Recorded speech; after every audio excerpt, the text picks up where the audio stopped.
I hate it when this happens. One of my items broke during shipping, and I got hit with a return last night on it, and I am not happy because it's a very expensive item. So let's talk about what happened. Welcome to Flipping and Punching, and today is Wednesday, Valentine's Day, February 14th. We're gonna pull some orders. We made some big headway on the garage, clearing some stuff out, so we're gonna show you the update on that. And also too, we had some major big sales this weekend. You won't believe what we just sold for $600. So let's get through, let's pull some orders first and show you guys, give you guys a little bit more information what's going on. All right, so I'm about to pull this first order, but I gotta show you this. We made such a big difference in our garage here. I can see the floor, guys. And look, we have a big walkway, a path. We actually have a path that goes through here. Major big difference there. You know, we still got this pile over here to kind of work on.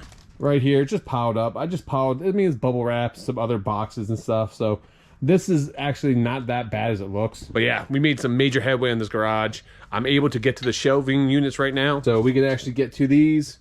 The object is to get rid of the rest of the stuff in front here, so then we can slide these out. So that's currently what we'll be working on. I took off the past week or so from listing that much. I haven't listed that much because I decided to focus on the business and get a little bit more organized. And that's why the listing challenge was so important last month, because I had, you know, we put $26,000 in new merchandise in our store. So it gave me time to get caught up with some video editing, give me time to just focus on getting a little bit more organized. And I feel so much better right now about the business.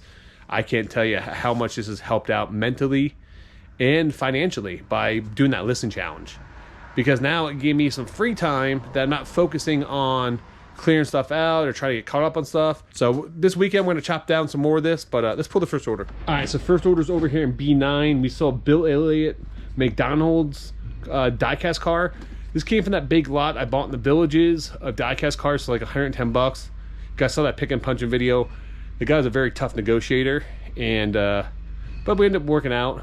This is the second car that we sold from that lot. So I think the first one we sold was like 25 bucks, and then we got 17 bucks for this, I think.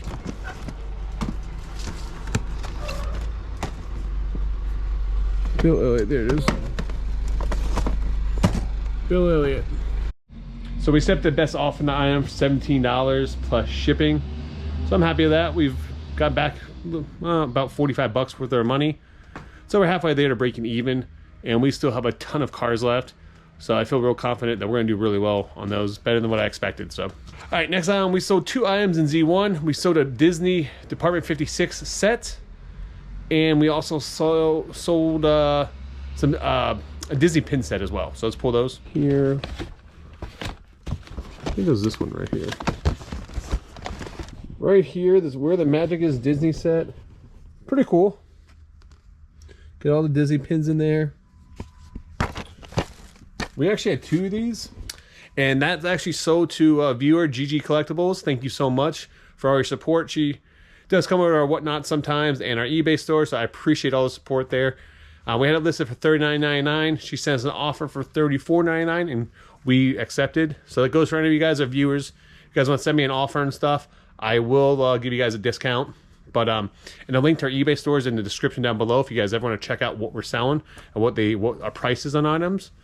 But we got $34.99 plus shipping for this, so thank you for that. Came in a massive pin buy. We may only have a couple bucks into it. You know, we recouped all of our money back just on those Disney service pins that we sold. All right, next time we sold was actually in Z1 as well. This was a Department 56 Scrooge McDuck and Mickey Mouse. So here it is, Scrooge McDuck, Department 56. These are Sears exclusives, if I'm not mistaken. And this is from 2004. Maybe this one wasn't. The later ones from Department 56, like Christmas Vacation, there's some Disney ones, Christmas Story, they were Sears exclusives.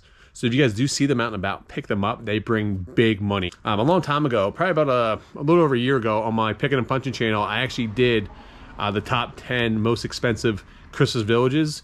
So I'll give you a little breakdown of the list, what to look out for. Really good information, but we got $49.99 plus shipping for this. So I'm super pumped about that. We paid half a sticker value, and sticker was Sticker was $18.50, so we paid $9 for it. So $9 into 49. I absolutely love when I'm pulling orders and I get cha-ching. So when I had the camera turned off there, I was putting away the tote. We just sold another item. So we actually sold 2 items out of D3 here, 2 PS1 games. One just sold right away, and I'm super pumped when I pull orders because that means the customer's going to get it right away. I'll ship it out the same day they bought it, and that's always great customer service. But let's pull these orders. All right, so in D3 over here, Crash Bandicoots.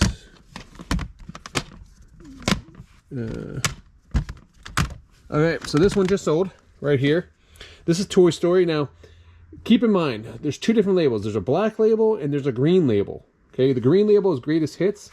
You can get a premium for black label because it's like a first print or first edition. So black labels, if it's black, if it has a black label, put black label in your title, because some collectors only collect black label only, which is similar to like books, calling it the first print, original release. So we end up getting $24.99 plus shipping. Keep an eye out for Disney games on the PS1. They sell really, really good and bring decent money. All right, so the other one we sold is this guy right here, Oddworld for PS1. Little platformer, a little weird. I mean, look at his face. Just kind of a weird game, but it's a fun game. I played this game before, enjoyed it. We end up getting $24.99 plus shipping, and I think I may have like $2 in both these games, $1.02 in each of the games. So can't beat that. Both these games sold for $24.99. Yeah. So last night I sold. Last week. Well, actually, if you guys have been watching our videos, you guys seen I've been selling these Department 56 Christmas villages, and they put in these custom made styrofoam boxes, and the later releases just they really cut corners on those boxes, I would say. And I saw this Mickey watch village, and it had all these like watches that were like hanging down on it, and unfortunately, when you're dealing with like snow globes, Christmas villages, stuff that have a lot of little pieces to it or little details to it, unfortunately, they don't last the test of time. And so the buyer received it. They bought the item for, I think I had it listed for $200, sent me an offer for I think $175. The item received last night, and all the clocks that hang down were broken. I'll try to put a picture up here on the screen if I remember. And so they opened a return last night for $175. So, and I don't know if I insured it all the way. So I made it only insured it for $100 because that's what the insurance may be. I don't know. Yeah, so if you guys ever sold, I gotta look into that, man. I don't think I insured the box now. I probably shipped it Ground Advantage. Ground Advantage has insurance up to $100. So at least I'm insured for $100 on it. I probably paid $30 or $40 for it, unfortunately. So, I mean, I'm not going to lose money, but I hate when items arrive and the buyer's unhappy with it. And it's something that's out of my control too. So let me know in the comments down below. Is there something that you guys always sell that has a tendency to break in shipping? And no matter how good I wrap these things up, I just think the original styrofoam box that the pieces are in just is not as good as the previous years. So it is what it is, but let's pull another order. All right, next time we sold an action figures over here in A2. It's from the movie Aliens. All right, here it is. Look at that figure. Look at the detail on that figure. I had this up in our store for a while. Just it wasn't really selling, and we sent an offer. I think we get $10.99 plus shipping. This came in a massive action figure buy that we did, so we had like a buck into it at most. No, we actually didn't get $10.99. We get $12.99 plus shipping. So good to see it go. So we had 2 big sales. Had to do with comic books.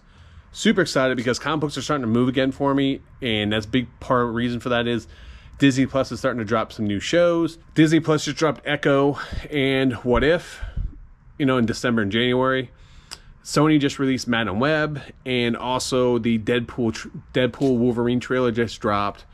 So when there's comic book action, comic book news out there, people start speculating, people start picking up books, and it's ironic that the Madam Web movie comes out, which is part of the Spider-Man universe, and I sold 2 Spider-Man books. So first one we sold right here. This is a 9.4. This is a newsstand copy. Is Spider-Man 307 from 2008. I'm sorry, from 1988. This is a Todd McFarlane cover. Those you don't know, Todd McFarlane is probably one of the most famous comic book artists out there. So if you come across any of his books, and it's usually from like, I think it's like $294 all the way up into like $320 something, $327, $329, some of that ballpark. He did a run on Amazing Spider-Man. You guys ever come across those books, pick them up. And the big one you guys want to look out for is Spider-Man 300. That is the very first appearance of Venom, and it brings a ton of money. But this one, I think we got $129 plus shipping. Let me double check. Nope, not $129. We got $119 plus shipping for this. So really happy with that, especially because it was 9.4, and I thought I was going to have a hard time selling that. But with adding the factor being a newsstand, does add a little bit more rarity to it. All right, next item we sold. I can't believe this actually sold for what it sold for. We sold an annual Spider-Man. Is a number 19. It's the first appearance of Alistair Smith, I think. And it's a newsstand. For those who don't know, there's two different comic book releases. One is there's a newsstand, which is a barcode in the bottom corner. I'll show you. That's what you consider a newsstand release, okay? If you think about it, through the 80s and 90s, you can go to newsstands to buy items. These comic books weren't bagged, they weren't boarded, they weren't protected. They are put on a rack, they're spun around. The amount of newsstands is very limited compared to direct releases. The direct releases from the comic book stores had a little Marvel icon in the bottom corner, not a UPC code. That's how you tell the difference. So getting comic books in the late 80s into the 90s, into the 2000s that are high grade, that are a newsstand, are few and far between. So this book we got graded. It came back as a 9.8 newsstand. It's very rare, hard to come by. The amount of these on the market are probably very minimum. We ended up getting $600. I had it listed for $8.99 best offer, or I had it listed for $7.99 best offer. Someone sent me an offer for $600. I just jumped on it. You know, I have had these comic books sitting up in the store for probably about a year, and the fact that I had to wait for the right buyer to come by, the delays in Hollywood with the studios and the writer strike and the actor strike there did put things on delay there for a while, but I'm glad they're starting to pick back up. So we got $600 plus shipping. I literally have about less than $1 into this book, and I sent it off to get graded, which cost me like $30 at the time. So I got about $30 into it, and we turned that into $600. I am ecstatic with that. All right, next time we sold is a little controversial, and I'll show you why. This is a talking Donald Trump figure. We picked this up at a yard sale for $3. Now, we ended up selling this for $19.99. Probably sold within like a month or two. Be on the lookout for political items. I don't care if you're Republican or Democrat. Both your money is green. All right, the money is the same regardless of what political party you follow. So this has nothing to do with anything political. This is about making money. So we end up getting $19.99 plus shipping for this, and it sold fast. So be on the lookout for these. They do so well. All right, so last night we ended up doing a whatnot. We did Disney Pin whatnot. I did it before the Nurse Flippers podcast. We were able to go through. I think we were in like 50 auctions, and we sold $490 worth of items. So a little less than $10 a pin, which, you know, nine something per pin. I probably have like $2 or less into the pins now. So super happy about that. Nice turnaround. You know, if we can just keep moving stacks of pins every couple weeks, you know, for a couple $100, it's like, you know, slowly get that money back from all those big purchases we made. We're going to start hitting the ground floor running this week. We have a lot more Disney stuff to list on eBay, and we are preparing for a big Disney show next week. We're going to be blowing out like some lounge flies, some plushies, tons of like vintage old Disney items, new Disney items. So make sure you guys, if you guys aren't following us and whatnot, it's going to be, I think, next Wednesday at like 7 o'clock. We're going to do that. So check it out. We're going to be doing a lot of really cool. If you're a big Disney person, you need to check that out, because it's not just going to be pins. It's going to be tons of Disney items. I brought that for a reason, because the next time we saw was actually a Disney item. So let's go pull its little Lennox figure. And by the way, look what I did for my beautiful wife. I got her some nice flowers, because I'm a gentleman. It's a beautiful Santa figure. We end up getting $29.99 plus shipping for this. I paid what lot did this come in? I'm not sure. This came from one of the massive Disney lots I got. I don't remember what I have into this, but you know, we've already made back a majority of our money on all this Disney stuff, so we got plenty more to list. I think I'm gonna stop. I think I'm gonna cut this video off today. We'll pick up tomorrow and the rest of the week here, but I gotta take my wife out to a nice lunch for Valentine's Day. We're not gonna do dinner. We're gonna do lunch. a lot easier that way. We can relax and maybe go out and do some shopping together. So spend the day together. So thank you guys for watching. Until next time, make sure you guys keep flipping and punching.